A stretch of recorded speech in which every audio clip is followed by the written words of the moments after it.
成個展覽我真係好想去反映一個香港藝術圈嘅一個無助，一個生態嘅缺陷咯，我可以話。所以我係嘗試去做一個串聯嘅，譬如話我串聯起一啲學生啦，一啲所謂俾大家忽略嘅夕陽工業嘅人士啦，包括嗰啲嘅前製衣廠嘅女工啦，雙板工人啦，做鐵嘅鐵器工人啦，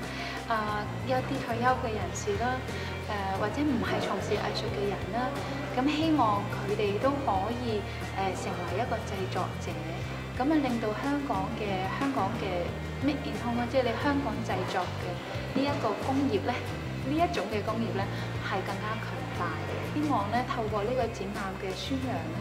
希望多啲嘅觀眾去明白乜嘢叫 art 啦，佢唔係淨係一個裝飾性啦，佢可以一個精神性嘅提升啦。我亦都希望香港多啲健康嘅評論啦、推廣啦。我諗俾建議俾學生就係心口有個勇字，同埋咧就係信自己